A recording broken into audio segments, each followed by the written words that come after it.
Hi YouTube. I'm going to try to get away with filming a video in my office, which I wouldn't usually do, but today it's like entrance ceremony day, so they're all out and there's no one here. This is my office, where I spend most of my time. This is my desk, where I make lesson plans, and if anyone walks in, I'm going to turn this off quickly, but we'll see how this goes. But I actually just got back from vacation a couple of days ago, so I wanted to talk about NENQ, vacation days. Usually ALTs get 20 a year, but if you're an alternate, you get reduced number of days. And I figured since I was here for 6 months, I'd get 10 or so, but I got 5, and so that's something to look into in your contract. Usually it won't specify, I think, how many days you get. It'll just say that you need Kocho Sensei's, which is the principal's permission before you get them, and he has final words. So if you say I want this, this, and this day off, and he says no, you need to be here on these days, then that's it. Okay, picking up where we left off. Somebody walked into the office at that moment, so I turned that off real quick, and we are now in the next day, and I'm about to go on a run. But anyway, one of the things that I learned about the NQ is that it's like I was trying to negotiate having some more days off, and I wasn't worried about not being paid so long as I could have those couple of extra days so that I could spend the weekend and visit Osaka as well. But just to be absolutely clear, you don't take not NENQ days off. That's like the first step into being fired. So that's not an okay thing to do. It's like Japan is a work culture, man. These teachers at my school, some of them arrive at like 7 a.m. and they leave at 7 p.m. and then they go on Saturdays. Like it's intense.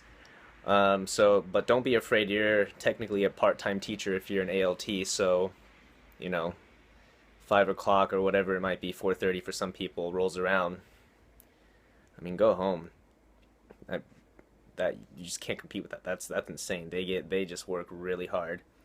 Um, Let me see. You also, I think I might have mentioned, but you need to let them know at least 3 weeks in advance if you plan on taking days off, and that's fine. That's not a big deal. Um, let's see what else. I'm trying to think if there's any other useful information just about vacation days. So, oh, another detail is for like spring break for the students. Like even if the students aren't there, you actually are expected to be at school, even if there's no classes to, if there's nothing, you still have to be at school, even if you're just doing reading or studying Japanese. And so if you want to take vacation, it actually count. You need to use your NENQ. Um, yeah, I think that's all I have to say really about NENQ. Vacation's taking's an interesting thing. Like it's kind of expected that you don't take vacation days. A lot of the teachers that get like 40 days of NENQ per year kind of pride themselves in not having taken any, or like having taken only 2 in a whole year or something like that. Which is, I mean, it's on the one hand, yeah, it's the culture, but on the other hand, like nobody's ever on their deathbed wishing they had more money. So just take vacation days, dude. Explore Japan. Japan's awesome. Anyway, for my next time, I think I'd like to talk about things that caught me off guard about Japan, and I'll make a video about that in the next few days or so. All right, going on a run.